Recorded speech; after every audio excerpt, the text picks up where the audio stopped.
इस समय जब तुम स्ट्रेस, डिप्रेशन या एंजाइटी से गुजर रहे हो और बार बार हर दिन यही सोच रहे हो, बेसिक कंसेप्ट से 2% है, एटॉमिक स्ट्रक्चर से 4%, पीरियोडिक प्रॉपर्टी से 2%, केमिकल बॉन्डिंग 4%, फिजिकल केमिस्ट्री हो चाहे इनऑर्गेनिक केमिस्ट्री हो चाहे ऑर्गेनिक केमिस्ट्री हो, अभी तक जो तुमने इसके शॉर्ट नोट्स बनाए हैं वो रिवाइज कर लो।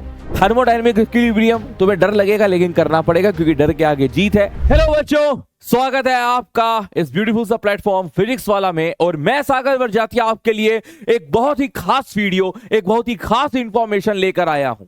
इस समय जब तुम स्ट्रेस, डिप्रेशन या एंजाइटी से गुजर रहे हो और बार बार हर दिन यही सोच रहे हो कि हे भगवान, अब नीट का पेपर आ गया है, ऐसा लग रहा है ये भी नहीं आता वो भी नहीं आता, मैं रिवाइज कर रहा हूं तो चीजें भूल रहा हूं, मुझे तो ऐसा लगता है कि सर मैंने साल भर या 2 साल से कुछ नहीं पढ़ा, या जो भी पढ़ा है मैं सब भूल रहा हूं।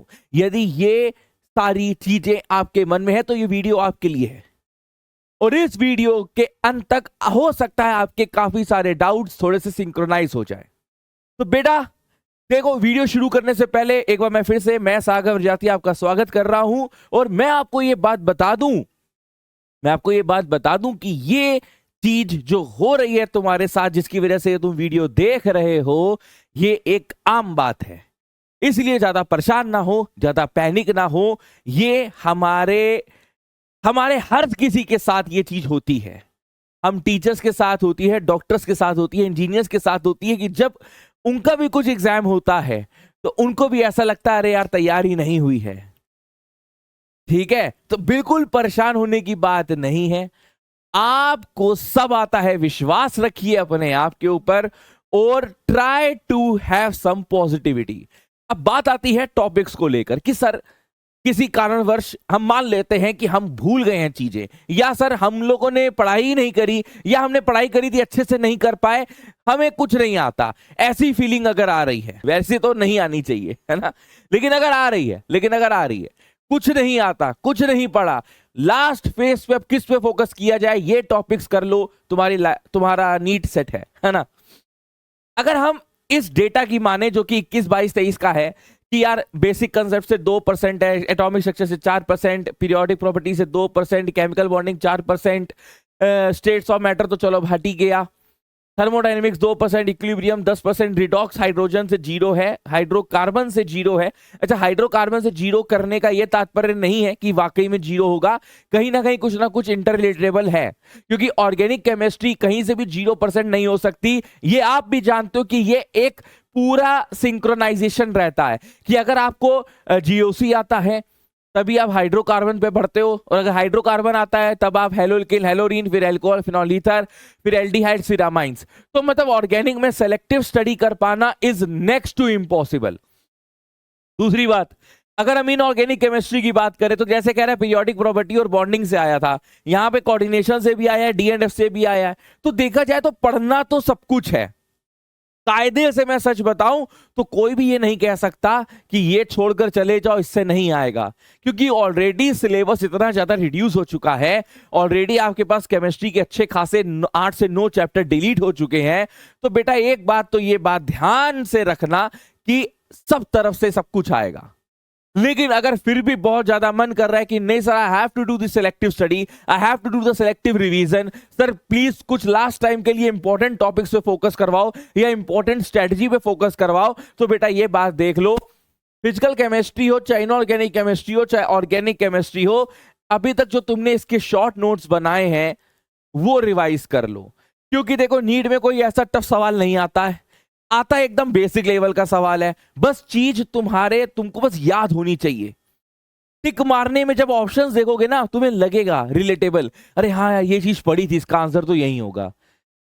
एक बार क्लास नोट्स या शॉर्ट नोट्स को रिवाइज करना ही करना है। फिजिकल केमिस्ट्री में do all the important formulas, क्योंकि अगर इंपॉर्टेंट फॉर्मूलेस याद हैं या सारे फॉर्मूलेस याद हैं तो बेटा फिजिकल केमिस्ट्री में जो भी न्यूमेरिकल आता है आप नीट पीवाईक्यू अब तक कर चुके होगे। आप ऐसा नहीं है कि इस बात से रूबरू नहीं हो कि सिर्फ और सिर्फ सर फॉर्मूला बेस्ड क्वेश्चन आता है। बताओ आता है कि नहीं आता है? 96%, 95% मैं दावे के साथ कहता हूं जिन टॉपिक से तुम डरते हो, चाहे वो थर्मो हो, चाहे वो इक्विलिब्रियम हो, चाहे वो इलेक्ट्रो हो, चाहे काइनेटिक्स हो, जिनको सम लगाते लगाते तुम्हारे हाथ कांपते हो, इसका ये मतलब नहीं कि इसका ये मतलब है कि तुम रिवीजन के सताए हुए हो। इसका ये मतलब है कि तुम बस फॉर्मूले एक बार रिवाइज कर लो, फॉर्मूले रिवाइज कर लोगे, फॉर्मूले दिमाग में रहेंगे, क्वेश्चन पढ़ोगे, आंसर आ जाएगा, इस बात की गारंटी देता हूं। इनऑर्गेनिक केमिस्ट्री में एक्सेप्शनल केसेस पे फोकस करना, क्योंकि नीट एआईएनटीए बहुत ज्यादा चालू है। वो ये कहता है कि चलो देखते हैं 2-3 क्वेश्चन पूछ के बच्चे को एक्सेप्शनल केसेस याद है कि नहीं। आई होप जब जब आपने क्लास नोट्स बनाए होंगे, किसी टीचर ने आपसे बनवाए होंगे, उन्होंने कहीं ना कहीं एस्टेरिक मार्क, इंपॉर्टेंट या कुछ कहकर कहा होगा कि बेटा ये एक्सेप्शनल है, इसको याद रखना है, पेपर में जरूर आएगा। अब समय आ गया है, उनको खोदो, उन्हें निचोड़ो, उन्हें याद करो, उन्हें पढ़ो, उन्हें समझो। ठीक है, कुछ भी करो दिमाग में रखो। ठीक है, नहीं भी समझ में आता याद कर लो, क्योंकि अभी जेई मेंस का जो पेपर हुआ है ना, उस पे काफी आईओसी के फैक्चुअल और एक्सेप्शनल केसेस पर क्वेश्चंस देखे हैं हम लोगों ने, तो इस बात पे ध्यान रखना। ऑर्गेनिक केमिस्ट्री में जो स्पेशल चीज है वो है नेमिंग रिएक्शंस। कुछ 30 से 40 नेमिंग रिएक्शंस जो कि बहुत ज्यादा इंपॉर्टेंट है। हाइड्रोकार्बन से लेकर लास्ट एमाइंस तक बेटा सब कर डालना, नेमिंग रिएक्शंस, है ना। तो अब तुम्हें ये धीरे धीरे एनालाइज हो रहा होगा कि सर आप तो सब कुछ पढ़ने के लिए कह रहे हो, और कमेंट में भी आने वाला है कि इसका मतलब सब कुछ पढ़ना है। ना ना ना ना, मैं सब कुछ कहाँ कह रहा हूं, मैं कह रहा हूं फिजिकल में इंपॉर्टेंट फॉर्मुलेस करने हैं, इनऑर्गेनिक में एक्सेप्शनल केसेस करने हैं, ऑर्गेनिक में नेमिंग रिएक्शंस करनी है। रुको रुको रुको, जरा सबर करो। सिर्फ इतना ही नहीं, यहां आते इंपॉर्टेंट टॉपिक्स पे। जैसे हम सॉल्ट एनालिसिस की बात करें, ये लेटेस्ट अभी अपडेट हुआ है, ये जरूर आएगा इस पे बेस्ड क्वेश्चन 100%। जैसा कि मैंने कहा कि ऑर्गेनिक केमिस्ट्री में हाइड्रोकार्बन से एल्डिहाइड तक या एमाइंस तक आप कुछ छोड़ नहीं सकते, क्योंकि हर चीज रिलेटेबल है। बेसिक स्ट्रेंथ पर क्वेश्चन आ सकता है, एसिडिक स्ट्रेंथ पे क्वेश्चन लिख लो लिख लो लिख लो। Basic strength, acidic strength, aromaticity, naming reactions, ये 4 चीजें काफी ज्यादा कॉमन है। क्या क्या है बताओ? नेमिंग रिएक्शंस हो गई, basic strength, acidic strength, aromaticity. ठीक है, पक्का? हाँ। फिर रेजोनेंस स्टेबलाइजेशन पे आ सकता है। तो जब बट ऑब्वियस बात है, एसिडिक बेसिक स्ट्रेंथ पे क्वेश्चन कर पा रहे हो तो मतलब वो सब भी झेल ले जाओगे। तो हाइड्रोकार्बन से एमाइंस लिखने का ये तात्पर्य है कि इन चारों पे फोकस करना, naming reaction, acidic strength, basic strength और एरोमेटिसिटी। सॉल्ट एनालिसिस अभी लेटेस्ट इंक्लूड हुआ है, इसको बहुत अच्छे से करके जाना, कोई इसमें कुताही मत करना, 100% क्वेश्चन आएगा। ऑर्गेनिक केमिस्ट्री में ही एक और टॉपिक है जिसपे हम लोग कम फोकस करते हैं, प्यूरिफिकेशन, क्वालिटेटिव क्वांटिटेटिव एनालिसिस। तो भाई ये जरूर करके जाना, सिंपल क्वेश्चन आएगा, टफ क्वेश्चन नहीं आएगा। सिर्फ फॉर्मुलेस की लिस्ट बना लो, केरियस मेथड में क्या होता है, जिल्डाल मेथड में क्या होता है, सिर्फ एक बार प्रिंसिपल और उसका एक एक फॉर्मूला, खत्म। बाकी अगर हम चैप्टर्स की बात करें तो सॉल्यूशंस में वैन टॉप फैक्टर होता है ना, आई, वो जरूर करना। वैन टॉप फैक्टर करने का ये मतलब है कॉलिगेटिव प्रॉपर्टी पे तुमको नॉलेज होगी होगी, और अगर कॉलिगेटिव प्रॉपर्टी में नॉलेज है तो एक तरीके से पूरा चैप्टर कवर हो गया। D and F block elements, coordination compounds, periodic bonding, IOC के ये बेटा 4 ही मेन गढ़ हैं। पीरियोडिक प्रॉपर्टीज को तुम क्या ही छोड़ दोगे बताओ? मतलब मेरे हिसाब से शायद आईओसी में पीरियोडिक प्रॉपर्टीज और बॉन्डिंग शायद सबको अच्छे से आता है, कोऑर्डिनेशन भी आता है। मेन बच्चा कुताई करता है डी एंड एफ में, है ना। पी ब्लॉक का भी स्तर चलो मैंने नहीं लिखा, एक तरीके से कम वेटेज पे है, रिडॉक्स कम वेटेज पे, हाइड्रोजन तो हट ही गया है, और जैसे इलेक्ट्रोकेमिस्ट्री, केमिकल काइनेटिक्स थोड़ा से कम धर्रे पे है, कम इंपॉर्टेंट है। ऐसा नहीं है, फिर करने को तो सभी कुछ करो, लेकिन हमने जो लिखे इन्हें जरूर करो, है ना, इन्हें जरूर करो।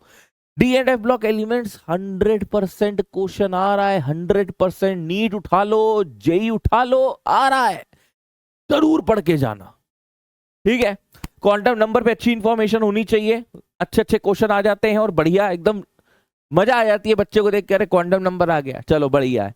थर्मोडायनेमिक इक्विलिब्रियम तुम्हें डर लगेगा लेकिन करना पड़ेगा, क्योंकि डर के आगे जीत है। ठीक है, तो let's make it short and simple, जितना मैंने कहा है इसको फॉलो कर लो, तो एक लास्ट होप जो है वो तुम्हारी बढ़िया रहेगी।